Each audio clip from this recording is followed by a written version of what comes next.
بسم اللہ الرحمن الرحیم. In the name of Allah, the entirely merciful, the especially merciful. وَالْعَصْرِ, by time. إِنَّ الْإِنسَانَ لَفِي خُسْرٍ, indeed mankind is in loss. إِلَّا الَّذِينَ آمَنُوا وَعَمِلُوا الصَّالِحَاتِ وَتَوَاصَوْا بِالْحَقِّ وَتَوَاصَوْا بِالصَّبْرِ, except for those who have believed and done righteous deeds and advised each other to truth and advised each other to patience.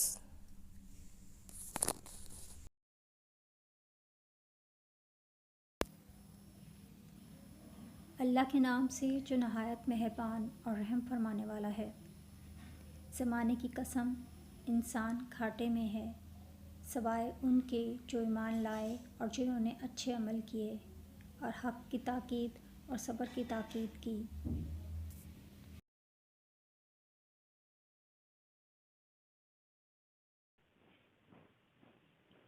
بسم اللہ الرحمن الرحیم۔ اس صورت میں زمانے کی قسم اس بات پر کھائی گئی ہے کہ انسان بڑے خسارے میں ہے، اور اس خسارے سے صرف وہی لوگ بچے ہوئے ہیں جن کے اندر 4 صفات پائی جاتی ہیں۔ نمبر 1 ایمان، نمبر 2 عمل صالح، نمبر 3 ایک دوسرے کو حق کی نصیحت کرنا، نمبر 4 ایک دوسرے کو صبر کی تلقین کرنا۔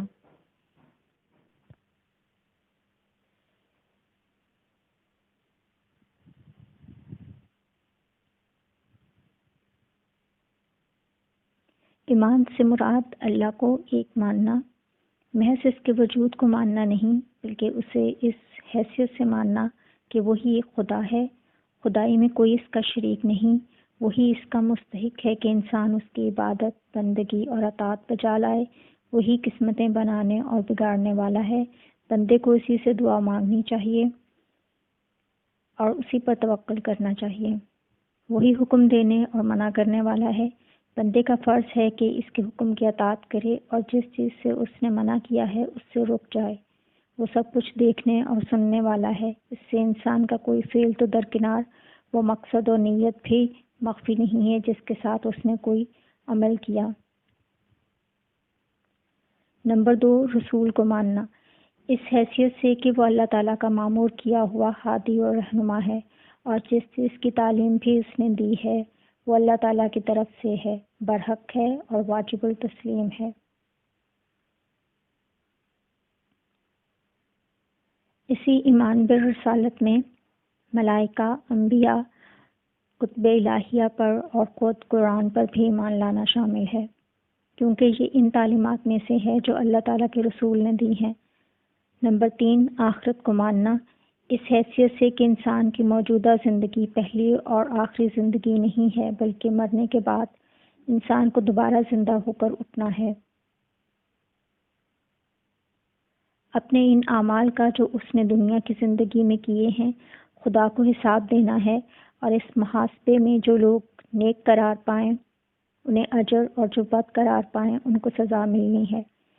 یہ ایمان اخلاق اور سیرت و کردار کے لیے ایک مضبوط بنیاد فراہم کرتا ہے جس پر ایک پاکیزہ زندگی کی عمارت قائم ہو سکتی ہے۔ ایمان کے بعد دوسری صفت جو انسان کو خسارے سے بچانے کے لیے ضروری ہے وہ عمل صالح ہیں۔ قرآن کی روح سے کوئی عمل بھی اس وقت تک عمل صالح نہیں ہو سکتا جب تک اس کی جڑ میں ایمان موجود نہ ہو اور وہ اس ہدایت کی پیروی میں نہ کیا جائے جو اللہ اور اس کے رسول نے دی ہے۔ اسی لیے قرآن مجید میں ہر جگہ عمل صالح سے پہلے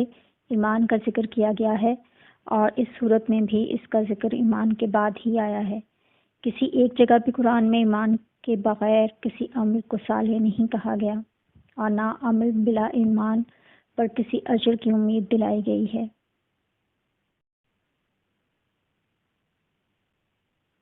مذکورہ بالا دو صفات تو وہ ہیں جو ایک ایک فرد میں ہونی چاہیے۔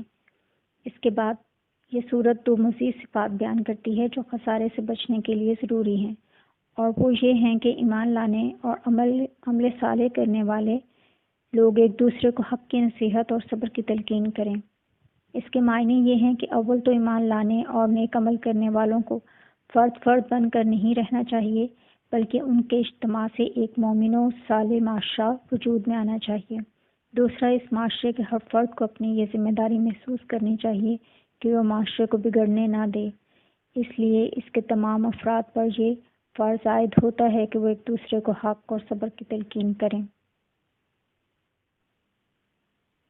بس ایک دوسرے کو حق کی نصیحت کرنے کا مطلب یہ ہے کہ اہل ایمان کا یہ معاشرہ ایسا بے حس نہ ہو کہ اس میں باطل سر اٹھا رہا ہو اور حق کے خلاف کام کیے جا رہے ہوں مگر لوگ خاموشی کے ساتھ اس کا تماشا دیکھتے رہیں، بلکہ اس معاشرے میں یہ روح جاری و ساری رہے کہ جب اور جہاں بھی باطل سر اٹھائے کلمہ حق کہنے والے اس کے مقابلے میں اٹھ کھڑے ہوں، اور معاشرے کا ہر فرد صرف خود ہی حق پرستی اور راست بازی اور عدل و انصاف پر قائم رہنے اور حق داروں کے حقوق ادا کرنے پر اکتفا نہ کرے بلکہ دوسروں کو بھی اس طرز عمل کی نصیحت کرے۔ یہ وہ چیز ہے جو معاشرے کو اخلاق کے زوال اور انحطاط سے بچانے کی ضامن ہے۔ اگر یہ روح کسی معاشرے میں موجود نہ رہے تو وہ خسارے سے نہیں بچ سکتا، اور اس خسارے میں وہ لوگ بھی آخرکار مبتلا ہو کر رہتے ہیں جو اپنی جگہ حق پر قائم ہوں مگر اپنے معاشرے میں حق کو پامال ہوتے ہوئے دیکھ رہے ہیں۔ اسی بات کو سورہ اعراف میں اس طرح بیان کیا گیا ہے کہ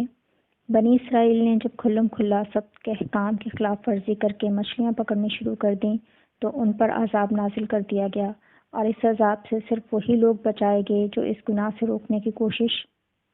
کرتے تھے۔ حق کی نصیحت کے ساتھ دوسری چیز جو اہل ایمان اور ان کے معاشرے کو خسارے سے بچانے کے لیے شرط لازم قرار دی گئی ہے وہ یہ ہے کہ اس معاشرے کے افراد ایک دوسرے کو صبر کی تلقین کرتے رہیں، یعنی حق کی پیروی اور اس کی حمایت میں جو مشکلات پیش آتی ہیں اور اس راہ میں جن تکالیف،